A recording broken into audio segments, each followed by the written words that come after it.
Good morning, everybody. My name is Tamesa Bailey, founder and principal of We Own Everything, a political consulting company specializing in political education. And I'm back here at the Moondog Cafe on Linwood, so you know what that means. It's time for one more candidate conversation. Today, I have Denzel McCampbell with me. He is running to represent District 7 on the Detroit City Council. So, Denzel, tell me a little bit about District 7. What are some of that area's challenges and assets? Yep. So District 7, for the folks who are wondering, where is it? It is on the city's west side, basically bounded by Wyoming, 96 to the north, the Dearborn Heights borders to the south, and then Telegraph and Redford on the west. And I would say it's a district that's full of neighborhoods, right? Full of families, intergenerational families. As I'm door knocking, we've knocked nearly 5,000 doors, and you'll see you have grandparents in the homes, children, like multi-generations, but also we are home to Rouge Park. It's the largest park in the city. Okay. So a lot of green space, and just, I would say, not to sound cliche, there's so many different folks that I've run into that are just doing so many great things in the district throughout the city. But it's also with District 7, there are folks that want to see more happen in the district, right? Want to see more small businesses, more activity, more opportunities for our young folks, people that are trying to do things, get ahead in life, and really just want to have the things that our neighborhoods need to be thriving, and not using that as a buzzword, but having things such as robust public transportation, having full service grocery stores in the community, just having those things that we know that will really give neighborhoods a leg up. Okay, absolutely, absolutely. 5,000 doors? Yes, ladies and gentlemen, it is campaign season. So you should be getting a knock on your door from one of these candidates. Yes. Steps in. Absolutely, absolutely. So we are in the middle of campaign season. So please tell me, why are you running for Detroit City Council? What do you hope to accomplish for District 7 and for Detroit in that position? Yeah, so I was born and raised on the east side. Okay. I won't say I'm an east side at heart, but that's my roots are. Okay. I'm living on the west side. I've been living in District 7 for more than a decade now. Okay, wow. And been involved in issues around voting rights, equitable development, clean air and water, environmental justice. And I really feel that we are at a place right now for the city to really take hold of those issues, to really to work within this council by district model. We're going to have a new administration. We're going to have at least 2 new city council members. At least two. And there's going to be we are at a turning point for folks that people are seeing that there's a lot of activity in certain areas. And they're like, yeah, we want new things to be happening. We want activity in the city. Now let's make sure that that's happening in the neighborhoods. And from even things such as just having clean neighborhoods, the basic city services, right? Trash being picked up on time, making sure that we are having, again, those basic needs. That's why I'm running for Detroit City Council, to really build up that connection between folks in neighborhoods, on the ground, people that are experiencing these issues, and what's going on downtown at City Hall. I've done community organizing. I'm a former Detroit Charter Revision Commissioner, so I know the structure of the government inside and out. But I've also worked on the state and federal level on these issues, so I know the connection there and what we can do on the city level, the connection that we have to build with our state and federal elected officials, absolutely. Although the federal is a mess right now. But those are things that I would bring to City Council and why I'm running, to really make sure that we do have that focus on folks in the neighborhood, because we won't have a truly thriving holistic city until we tackle those issues. Absolutely. And the tale of 2 Detroits is one that we have been hearing quite a lot as our mayoral candidates continue to debate about the differences between what has happened downtown and what has happened in the neighborhoods, and was there equity there. So yeah, that's really good. We're going to need people on council to be focusing on that. Without this position, without being on city council, in your current position now, what are you currently doing to have a positive impact on the community? Yeah, so currently right now I serve as managing director of the organization called Progress Michigan. So what we do is we're a communication hub, but we help do media relations. We help community organizations with all their media and comms, building out narratives, really a narrative on how do we make sure that we have, that we're uplifting residents, families, workers across the state of Michigan on those issues that really, that they care about and that they need. Working on paid sick leave, increasing those workers' benefits, those workers' rights, working on things such as transparency and accountability in government, healthcare, various issues across the board, environmental justice, and just equipping community organizations and uplifting the work that's going on the ground around COM. So that is the work, that's my way of being a part of advocacy across the state. That's something that I've done for probably about a decade now. Previously, I worked in Congresswoman Rashida Tlaib's office as her communications and political director. So that's how I like the policy making side on the federal level, but also the constituent services. And that's the work that I've been doing throughout. I got started in voting rights, like I said, voting rights and expanding access to the ballot box. So before we had no reason absentee, before we had early voting, folks had to actually give a reason why they wanted to vote absentee. Now you can do that without a reason. Now people have expanded options, and I've been a part of that ever since 2014. So, so really getting folks involved in that civic action, civic collective action is key to me. It's something that my parents instilled in me. My mom was born and raised 25 miles outside of Selma during the Jim Crow era. So really told me about the memories she had and that importance around that. Would take me to the voting booth with her to vote. And I'm like 8 years old, not knowing anything. But she's like, who should I vote for, right? Just to try to quiz me and see if I'm paying attention. And that has really carried on through me in my work today. That is beautiful. So you've been working to give people access to the ballot box already. So coming from the South, and you mentioned your mom growing up outside of Selma in Alabama, you know, they have been trying to prevent us from going to the ballot box. Absolutely. Since the beginning, you know, so since the American democracy. So that is work that is true. And they still are. Even when I go to block club meetings and community association meetings now, and for folks who are watching, there's a ballot initiative too now on the state level that are trying to restrict voting rights in Michigan. So make sure when you get those petitions that folks read. Actually, they're trying to say, "Oh, we're committed to protect voting rights," but it's actually to roll back voting rights. Yeah, and they do that. They write those ballot initiatives in a way that it can be very tricky, so you got to pay attention. Thank you for pointing that out. Absolutely. So now we're going to get into some specific issues, transportation, small business, things of that nature. So one of the items on your policy platform on your website is about advocating for an equitable public transit system. Yes. What is your vision for transportation in Detroit, and how will you bring about that vision? How will you bring it into fruition? For sure. So the way I talk about this is that you go to any other major city or region, and they have a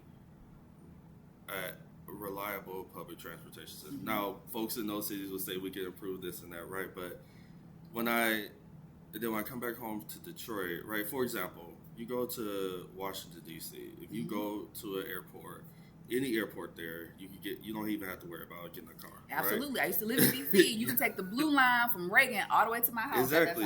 Didn't have to worry about anything, any aspect of getting around. And that's the same in many other cities. But to zoom in more, we have to have freedom of movement in the city of Detroit. We have 1 in 3 households do not have access to a car. Yes, we are a car city, but that does not mean we should not have a reliable public transportation system for the folks who do not have access to it, who can't afford a car, who can't afford auto insurance, who just don't want to drive, right? We know that the trends are changing for folks. And for us to really have a city where folks have those opportunities and are thriving, we have to have a reliable public transportation system. Now, how does that look? Right now, DDOT has the DDOT Reimagine plan. Okay. And what that does is like increasing frequency and reliability on routes, so in District 7, some of our routes run every hour. Once an hour? Once an hour.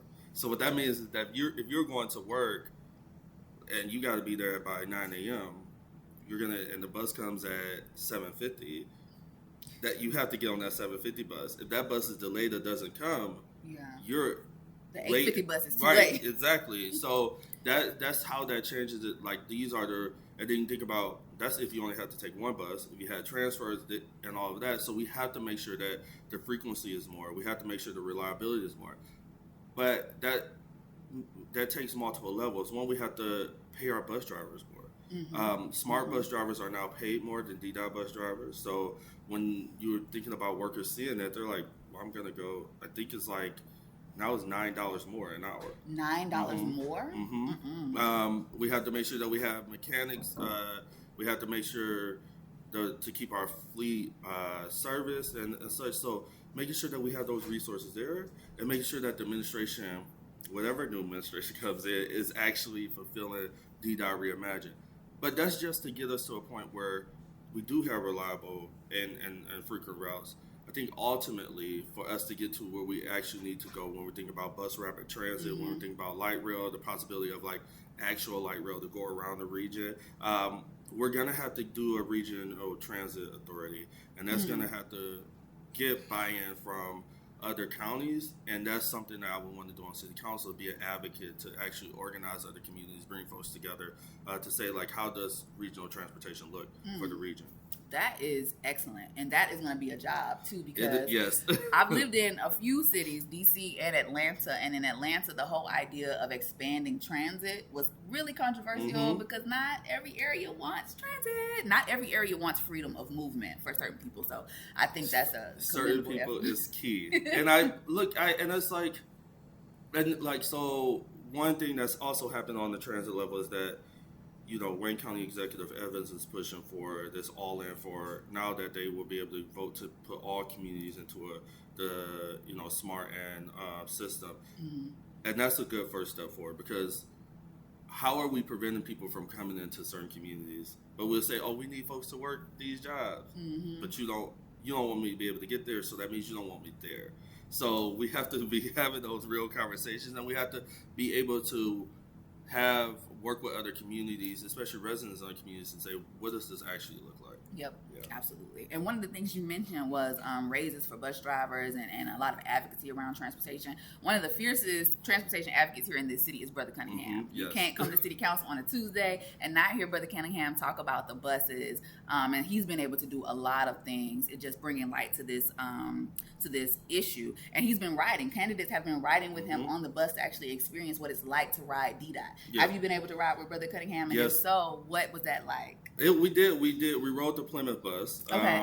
From Woodward down to Rouge Park, and it really showed for me, it showed a couple of things. It showed the opportunity for public transit. It showed that also how we have to center transit riders, right? Of like when we start right on Plymouth and Woodward, folks have made a makeshift like seat instead of having a bench there. Wow. It's like the things that you carry in like pop bottles and stuff, so they can sit down. Right, and it's like we should have seating at bus stops, right? And also like the safety of bus stops. One thing that I bring up is that Detroit school children depend on DDOT for transportation to school. When we are in the winter months, if you are at 7 a.m. going to school, it's pitch dark. So we have to make sure that we have light in there. One thing that I've talked to folks is like, how do we work with the school district to have even school, I would say, not for lack of a better name, like school advocates of folks that students know in that school to ride their frequent buses, of folks the students that take those routes. Like, we could think about innovative ways to keep our children safe on public transit. But the ride along with Brother Cunningham and True was that there were folks that were saying, there was one person I talked to that came from New York. She was like, I never had to think about getting a car. She was on her way to get a car. Wow. Because she was like, I missed the bus and I was going to work. And it showed that there is a lot of opportunity for us to do with the public transportation system. There's a lot of work to be done. But even talking to the bus drivers, they're like, we've been talking about this for a while. And of course they want to be able to be helpful in it. So there's a lot of work to be done. But it is something that we should also hold up and be proud of, that folks are able to get around our city, and we just got to make it better for them. Absolutely. Yeah. I always ask about transportation because that is one of the major issues. But let's move to another issue that's pretty big here as well. Small businesses. Now, this is a personal story for me. My very first day in Detroit, I ended up in District 7 at two small businesses, Verdell's and The Celebrity on Plymouth. Yes. Shout out to Verdell's and The Celebrity, baby, because they've been going for a really long time. And so those two businesses have been there. They have been thriving. But what would be your plan to grow more small businesses in District 7 as well as in Detroit? Yes. that's part of what I think about when I talk about equitable development, right? We have a lack of third places for folks to gather in District 7, right? Like Verdale's, and like the folks that just come in, like just meet me up there for shout out to Miss Jerry to have like something to eat, something to drink, right? That we can build community, but also full service grocery stores, yes, health clinics, pharmacies.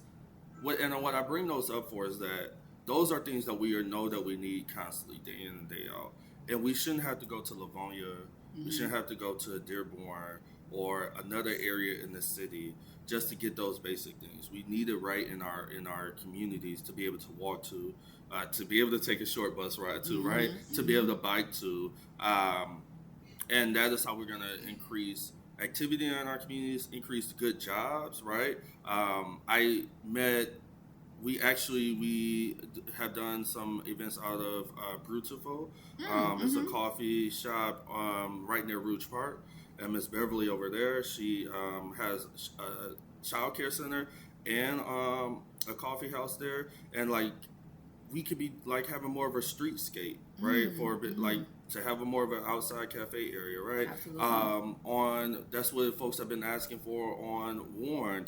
They've done it on the one side of Southfield, and they want to extend it on the other side. So when I think about how we're supporting small businesses, I even talked to a small business owner yesterday of like, even making around the business walkable in those main streets.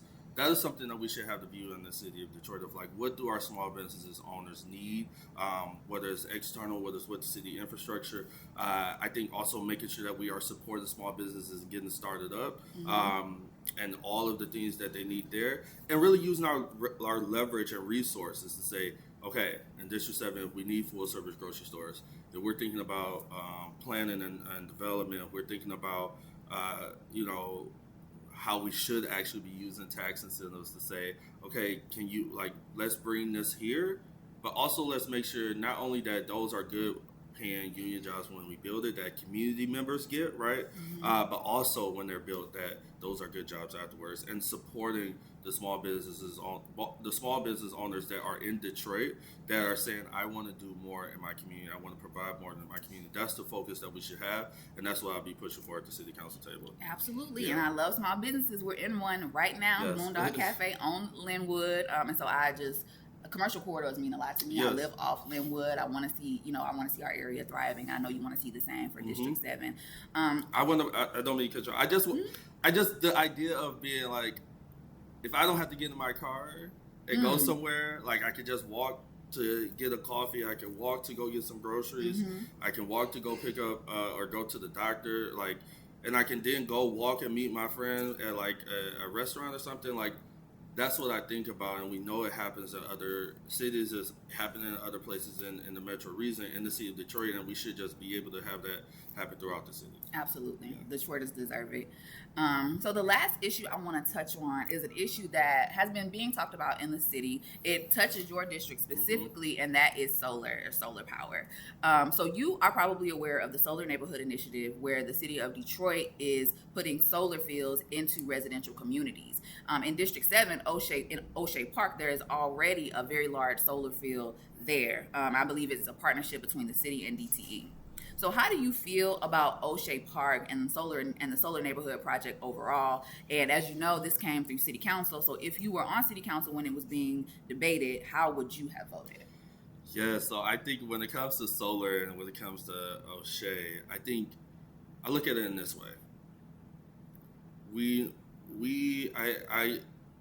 First of all, we are in a climate emergency.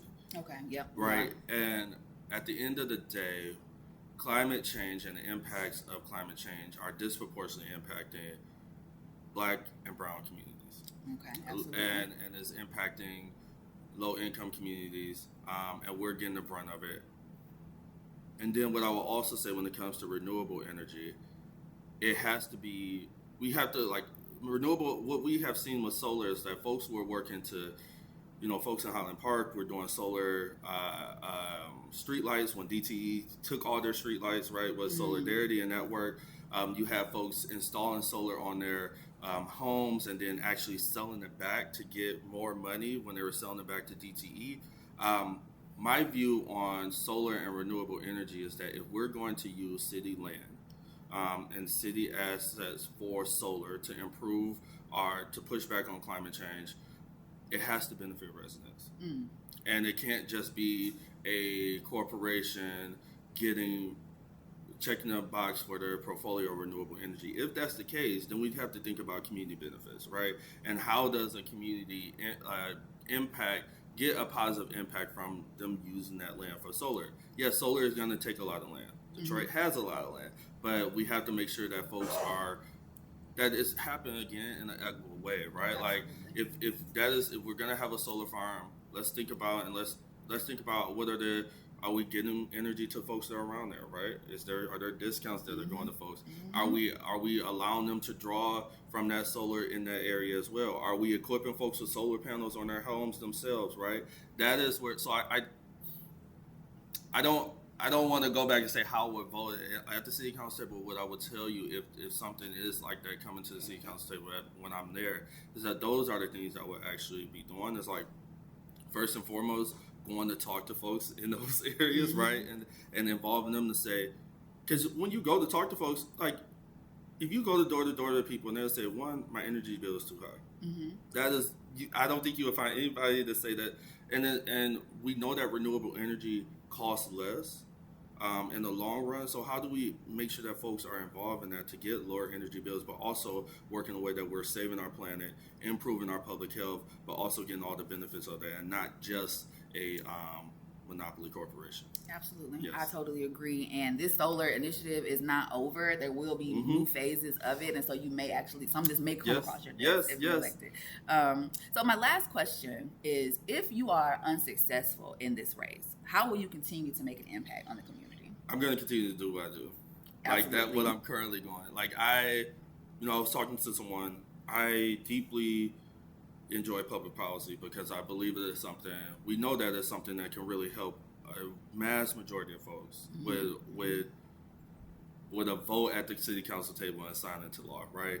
That can change people's lives when you're thinking about, on the federal level, we're thinking about healthcare or what's going on now, them trying to repeal back Medicaid and take healthcare away. Like how I look at it is like, what's the reverse of that, right? We know that they can destroy things with a stroke of a pen. How do we actually build up people, communities, and lives and our collective action together? That's what I really think we should be using public policy for. So I will continue to be an advocate out in the streets. I will continue to be helping to educate folks on this, pushing back, making the enemies of the right folks, and building close and good relations with the folks that are in it for the good trouble. So that's why I'll continue to do it. Yes, thank you so much, Denzel. This has been a really great conversation. Thank you. Yes. So tell us, how can people tap in with your campaign? How can they get in touch with you? Yes. So you can visit our website, www.denzel, DENZEL, it's spelled out FOR, Detroit.com. We're on all social media, Instagram, Facebook. I do have a Twitter, but Facebook and Instagram, at Denz, DENZ, McCampbell, MCCAMPBELL. And you could email us at info@denzelfordetroit.com. You can sign up to volunteer, sign up to donate, ask me any questions that you may have. We're out here on these doors, like I said. Election day is August 5th. Absentee ballots will be going out at the end of June. The top two folks, it's a 4-person race in District 7. Top two will advance, and then those folks will go on to November. Absolutely. Thank you so much for that information on the election, though, because we really need to know that. And so that will conclude another candidate conversation. Again, I'm Tamesa Bailey. This is We Own Everything. We Own Everything does not endorse political candidates, but we are sure to be bringing you all the information about the people who are vying to run our great city. Thank you so much for watching.